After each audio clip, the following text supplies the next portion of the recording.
Bonjour à tous, bonjour à toutes et bienvenue dans Tech24. Nos données nous appartiennent-elles encore? Et pourquoi les cédons-nous délibérément? Comment mieux les protéger? On pose la question à Nir Eyal, l'auteur du best-seller Hooked. Des assistants personnels en open source et qui respectent vos data. Quand l'éthique s'invite dans votre enceinte connectée, démo de ces alternatives made in France à Google Home ou à Amazon Echo. La protection des données personnelles est mise à l'honneur cette semaine avec une journée mondiale de sensibilisation. L'occasion pour nous d'ouvrir le grand dossier des data. Guillaume Gralet du magazine Le Point est bien sûr avec nous en plateau. Hello Guillaume. Bonjour Marjorie. Vous avez notamment consacré une grande enquête sur le sujet cette semaine dans votre hebdomadaire et vous nous en direz plus dans un instant bien sûr. Mais d'abord, pourquoi donnons-nous délibérément nos données personnelles aux plateformes? Et si tout venait de notre addiction aux réseaux sociaux? Nir Eyal, l'auteur du best-seller Hooked, est avec nous depuis New York pour en parler. On le retrouve tout de suite. Bonjour Nir. Vous avez décortiqué la manière dont les géants du web façonnent nos habitudes technologiques. Quelles sont les étapes qui nous rendent accros? Il y a 4 étapes élémentaires dans la construction d'un produit qui crée une accoutumance, qui crée une préférence pour ce produit. Et ces 4 étapes sont un élément déclencheur, une action, une récompense et un investissement. Un des meilleurs exemples, c'est Facebook. Le déclencheur, ce serait la notification. L'action, ouvrir l'application. La récompense, faire défiler son fil d'actu. Et enfin, l'investissement est que plus nous prenons part aux discussions sur Facebook, plus nous commentons, plus nous likons, plus nous postons, plus le service s'améliore. Et avec le temps, et ces cycles successifs d'accroche, ces entreprises n'ont même plus besoin d'utiliser des déclencheurs externes. Ils commencent à former des associations de ce qu'on appelle des déclencheurs internes. Donc, on n'utilise plus ces produits uniquement quand on voit une notification, mais quand on ressent une certaine émotion. Par exemple, vous vous sentez seul, vous vérifiez Facebook, vous n'êtes pas sûr de vous, vous ouvrez Google. Ou peut-être que vous vous ennuyez, alors vous consultez YouTube ou Reddit, ou vous regardez la bourse, les sports, les infos. Tous ces produits sont rattachés à un déclencheur interne, de façon à ce qu'ils deviennent un réflexe au bout d'un moment. Nir, pensez-vous qu'avec toutes ces nouvelles habitudes, il faille inventer une nouvelle éthique de l'attention? La question de l'éthique se pose sur la façon dont nous construisons ces technologies. Je pense que ces produits devraient être conçus avec des guidelines éthiques. Mais je dirais pour vos téléspectateurs et la plupart des gens dans le monde, vous savez, si vous attendez que ces entreprises changent leurs produits pour les rendre moins addictifs, moins engageants, retenez votre souffle, vous allez vous étouffer. Parce que ça va prendre un certain temps avant que ces plateformes changent leurs produits, afin qu'ils ne soient pas si bons que vous vouliez les utiliser. En réalité, on ne veut pas ça. Ces produits qui se perfectionnent en permanence, ce n'est pas un problème, c'est un progrès. Donc la première chose à faire, c'est de se demander si on peut remettre ces technologies à leur juste place. Facebook ne peut rien vous faire si vous désinstallez l'application. Twitter ne peut rien vous faire si vous enlevez les notifications. Il y a beaucoup de choses que nous pouvons faire qui prennent un peu de temps, mais nous assurent de remettre ces technologies à leur place, pour que nous les contrôlions et qu'elles ne nous contrôlent pas. Merci infiniment Nir Eyal et on vous lira dans quelques mois avec votre nouvel ouvrage Indistractable, ou comment ne plus se laisser distraire justement. Alors on voit bien cette vision de Nir Eyal, Guillaume, une vision plutôt américaine finalement des choses, et c'est bien deux écoles qui s'affrontent sur la question des données et de la privacy. D'un côté les anglo-saxons, de l'autre les Européens.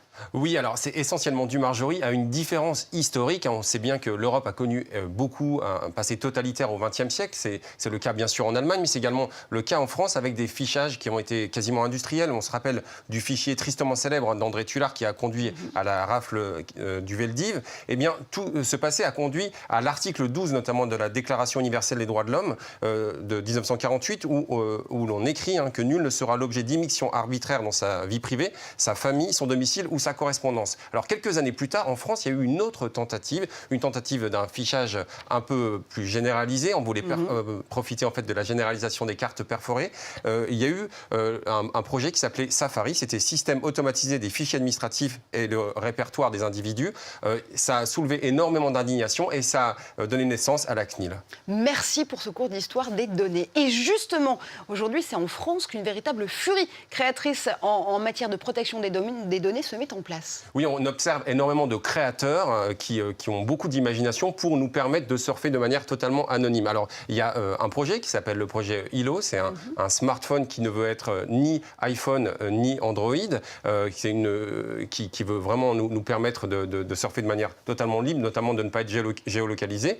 Il y a un autre projet intéressant, c'est une messagerie cryptée qui est différente de Signal ou de Telegram et qui s'appelle Scred. Elle a été inventée par Pierre Bélanger, vous savez, le co-créateur de Skyrock. Et puis, il y a le Cozy Cloud à surveiller, qui est notamment dirigé par Tristan Nitto. Ce sont des petites bulles qui vont nous permettre de gérer à la fois des données très personnelles, des données bancaires, par exemple des données de santé. Et en fait, l'utilisateur aura toujours accès et surtout pourra maîtriser ses données personnelles. Sauf qu'aujourd'hui, en 2018, le débat qui est ressurgé, c'est celui du statut même de la donnée. Est-ce que c'est une partie de nous-mêmes? Est-ce que c'est une partie de capital? Est-ce que ça appartient finalement aux plateformes? Est-ce qu'on peut revendre ses propres données? Comment est-ce que, justement, ces différentes écoles de pensée s'affrontent en ce moment? Oui, c'est un débat hautement philosophique, mais extrêmement clé quand on voit la place que vont prendre les données dans les années à venir. Il faut savoir qu'en 2020, ces données personnelles compteront pour 8% du produit national brut de l'Union européenne. Alors, il y a une phrase que j'aime beaucoup de Isabelle Falque-Pierrotin, qui préside la CNIL, qui explique que notre corps numérique est constitué de données et donc nous ne pouvons pas vendre des parties de notre corps. D'autres penseurs estiment que les données personnelles, c'est du travail. C'est-à-dire que lorsqu'on surfe sur Internet, on travaille. C'est la notion de digital labor qui est notamment défendue par Jaron Lanier, qui est un des théoriciens de la réalité virtuelle et de la sagesse des foules. Et puis, il y a des personnes qui pensent que c'est un capital. Alors, ce capital, on pourra soit le vendre sous forme de licence, c'est-à-dire en garder toujours la maîtrise, ou vraiment le vendre. Il y a notamment le Ponemon Institute qui s'est penché sur la valeur à laquelle les gens pourraient vendre leurs données. Par exemple, $70 un mot de passe. C'est une vision qui est défendue par Gaspard Koenig, qui est intéressante également. Alors, le seul problème, mais ça, c'est quelque chose qui pourrait être résolu dans les prochaines années, c'est comment on va pouvoir retracer les données et peut-être à ce moment-là que la blockchain pourrait être très utile. Et en parlant de blockchain, justement, transition toute trouvée, le Bitcoin, lui, dévisse après avoir atteint des records en décembre. Pas de quoi entacher sa popularité en Afrique. Selon Citibank, le Nigeria et le Kenya se hissent au 4e et 5e rang des utilisateurs mondiaux de la crypto-monnaie. Reportage. Dans ce quartier populaire de Nairobi, Eugène nettoie sa toute nouvelle moto. Cela fait 8 mois qu'il a commencé à investir dans les monnaies virtuelles. L'an passé, son train de vie a fortement augmenté. Grâce au Bitcoin, il gagne plus de 650 € par mois contre en moyenne 98 dans le pays. Je regarde les taux là-dessus. C'est dans un coin de leur salon qu'il utilise l'ordinateur qu'il a fabriqué. Plus il y a de cartes graphiques, plus le nombre de Bitcoins générés est important. La partie d'en bas ne coûte pas grand-chose. Ce qui vaut beaucoup, ce sont ces cartes graphiques. Chacune vaut 650 €. Un investissement conséquent qui ne décourage pas les jeunes Kenyans. Dans ce centre dédié aux entrepreneurs, ils sont de plus en plus nombreux à s'impliquer dans les monnaies virtuelles. Michael a été l'un des premiers à utiliser le Bitcoin au Kenya. Selon lui, les jeunes sont de plus en plus intéressés à cause du manque de travail. Les jeunes ont le désir de trouver des opportunités. S'ils voient quelque chose comme les monnaies virtuelles et qu'ils comprennent qu'il y a de la demande et qu'ils peuvent s'en procurer, ils se disent « Et pourquoi je ne le ferai pas ?» Il n'y a pas de raison qu'ils ne le fassent pas. Cet engouement effraie l'État kényan. Selon le dernier rapport de la Citibank, le Kenya détient à l'heure actuelle près d'1,3 milliard d'euros de Bitcoin. Si la monnaie venait à s'effondrer, le pays pourrait perdre jusqu'à 2,3% de son produit intérieur brut. Et tout de suite, c'est Test 24.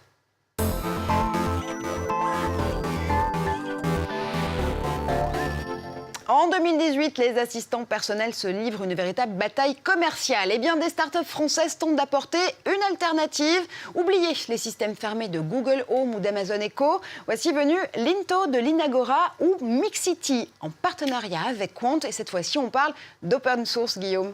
D'open source et de vrais compagnons du quotidien à qui on va parler comme jamais auparavant, puisque plus de la moitié des requêtes, 53% sur Internet, se feront par la voix en 2020. C'est Forrester qui dit ça. Alors, il y a des startups intéressantes, vous l'avez dit, il y a notamment Mixity. Mixity qui va proposer notamment de commander la musique, de commander des rideaux connectés grâce à ce petit genre d'objet. Alors, Mixity a noué un partenariat avec Quant, vous savez, ce moteur de recherche qui respecte la vie privée. Autre alternative, on l'a dit tout à l'heure, Linto. Linto, alors ça a été créé par une autre entreprise française qui s'appelle Linagora, qui est en région parisienne. Alors Linto, c'est ce petit robot qui est réservé aux entreprises et qui a reçu les faveurs de Stevie Wonder au CES, qui s'est déplacé sur le stand de Linto, qui a félicité les créateurs. Alors cet assistant personnel, toutes les données, toutes les requêtes vont rester en entreprise, à l'intérieur du serveur de l'entreprise. On va pouvoir par exemple prendre rendez-vous, vous poser des questions très simples. Et si on lui posait une question justement? Alors on va lui poser une question très rapide. C'est juste un prototype, mais on va voir si ça fonctionne déjà. Linto, quel est le niveau de pollution à Paris? L'indice de pollution à Paris est bon. Voilà, donc une réponse très rapide, mais on pourra bien sûr ajuster ces rendez-vous, par exemple. Bref, c'est un vrai aide pour votre vie en entreprise à venir. Et il n'y a pas justement que le software qui est en open source, le hardware aussi. Oui, alors ce qui est intéressant avec cette entreprise, c'est qu'elle a fait fonctionner l'impression 3D. On doit notamment le concours de l'usine IO. Et puis, ce fameux Raspberry Pi qu'on connaît très bien, qui permet de vraiment savoir ce qu'il y a à l'intérieur de cet objet électronique. Allez, quand les startups françaises s'engagent à ne pas revendre les données de leurs utilisateurs et défendent justement cette protection des données personnelles, vous l'avez compris, c'était une émission spéciale justement sur vos données. On se quitte, mais on se retrouve très vite en plateau, évidemment.